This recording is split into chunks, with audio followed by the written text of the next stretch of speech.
Cooper Flagg is obviously the consensus number one overall pick going into the 2025 NBA draft. But where exactly will he be landing? With many teams in a rough situation win-loss record-wise, and the Utah Jazz is the worst team, is it going to be as simple as him going to the team with the worst record? Or is another team going to get lucky and land Cooper Flagg at the number one overall pick? We're going to break down everything you need to know about Cooper Flagg, as well as the top 15, the lottery, going into the 2025 NBA draft. I'm your host, Joey Mercer. This is another episode of Joe Mercer Sports Podcast. Make sure to go down below, hit the subscribe button, turn on the bell for notifications, and every single time we upload, you'll be able to stay up to date with our takes here on the NBA and all the news you need to know around it. So without further ado, this article right here is from Sports Illustrated by Chris Mannix. It says 2025 NBA mock draft, how the first round projects after the NCAA tournament.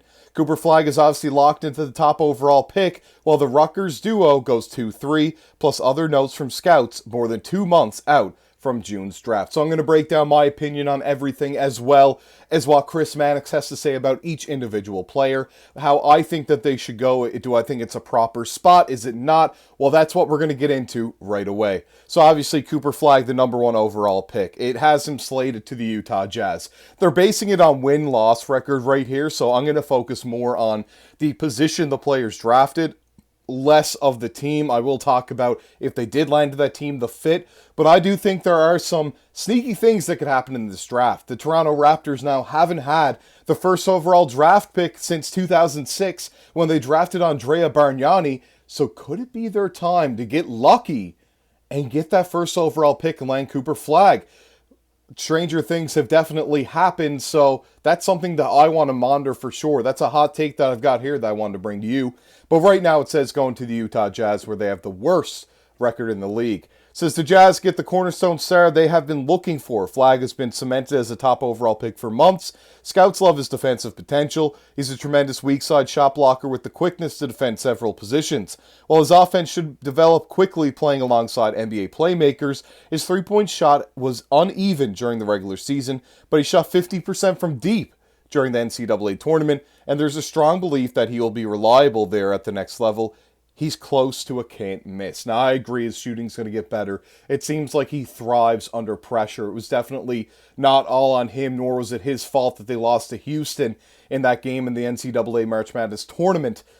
But Cooper Flagg, definitely a can't miss prospect, the best player in the draft by far.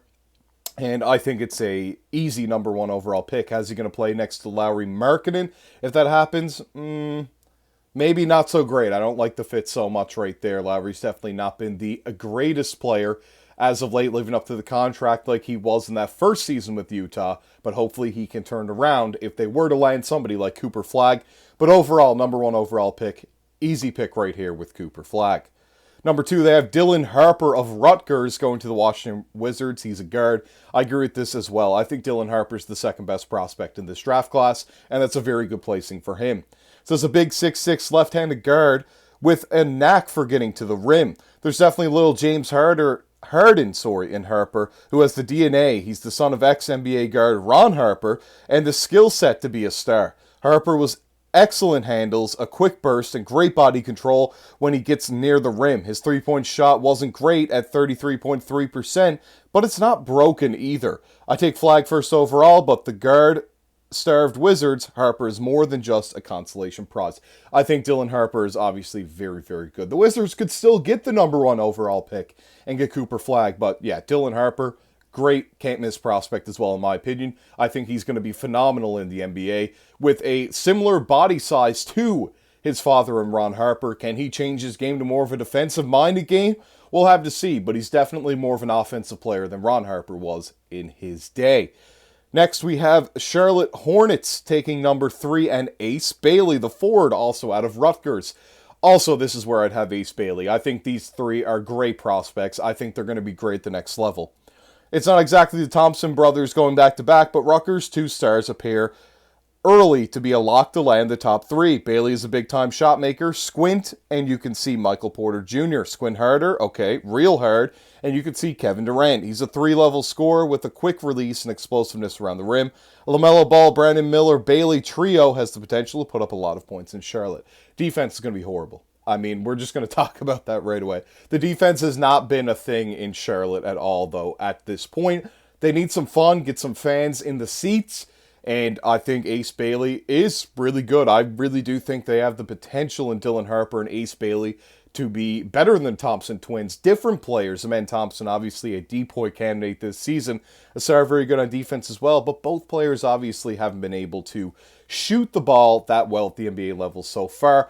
But I think that these two have more potential to be different players, better offensive-minded players than Amen and Asar Thompson, but definitely not on the defensive end, as the Thompson twins are about as good as you're going to find out of two brothers defensively. Next at number 4, the Pelicans taking. Now, once again, some of these names, I'm trying my best. I've looked up how to pronounce them. If it gets across because of my accent, I'm very sorry. But we have Kasparis Yakashonis, I think it's Yakashonis. Correct me if I'm wrong in the comment section below. He's a guard from Illinois. There's a little Ricky Rubio in him. A tall 6'6", flashy playmaker with tremendous court vision. Turnovers are a problem. He averaged 3.7 for the season and committed 6 per game in the NCAA tournament. He will need to be reined in some at the next level, but you can't teach his instincts. The Pelicans, who could move on from CJ McCollum and will be without DeJounte Murray for a chunk of next season, need a lead guard, and he could be it. I disagree with this one. I think he should fall definitely towards closer to 10 as opposed to 4. I don't really see it there. I think there's a lot to work with, and I think there's some players that if you're the Pelicans, you kind of want somebody who's a little bit more NBA ready at the moment. I don't think that's him. They do have time, obviously, as they moved on from Ingram, they move on from McCollum. But it would just be nice to have something for the fans to look forward to. I don't think this is the right selection for him. But let me know what you guys got to think down below. We then have the Philadelphia 76ers at the 5th pick taking VJ Edgecombe, a guard out of Baylor. Edgecombe is an NBA-ready athlete, able to score off the dribble and through traffic. His three-point shot is a little shaky. It started bad, got better, and then fell off again in the NCAA tournament. But scouts I've talked to have expressed confidence he will be efficient at the next level. The Oladipo comps are reasonable. Oladipo is more advanced coming out of Indiana, but he was aggressive above the rim guard with a knack for playing the passing lanes like Edgecombe. Philadelphia could trade this pick, not sure how much a teenager helps a team with a closing contending window, but if not, Edgecombe makes sense. I think Edgecombe is a bit of a shot chucker.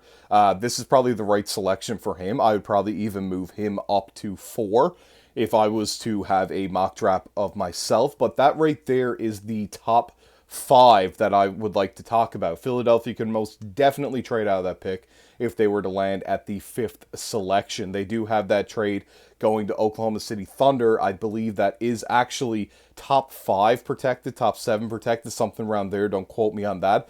But yeah, I wanted to talk more about the lottery in this video. So we're just going to quickly break down the rest. The top 5 we definitely broke down. We'll say where the rest of the players are going. I won't do a big breakdown on them, but you can definitely tell me what your ranking is going to be on those guys in the comment section below. Number 6 would be the Nets. They have Colin Murray Boyles out of South Carolina, a forward. At number 6, I think that once again is a little bit high. I'd probably have him closer to 10.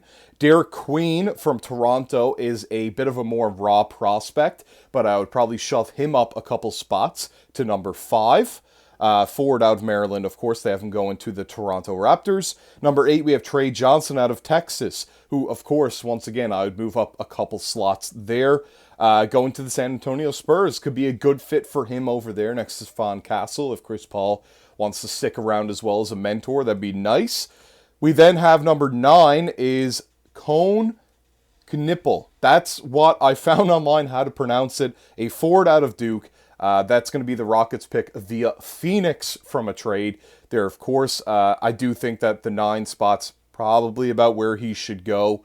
Maybe 10, and the 2 players that I mentioned earlier at 8 and 9, that's kind of where my my rankings would go on those players. Probably Colin Murray Boyles at 9, and then we would have Yakashonis at 8. I think that's where exactly I would have those players for sure. Number 11 has the Chicago Bulls taking Kamen Muliak out of Duke, a center. I think this is a good spot for him.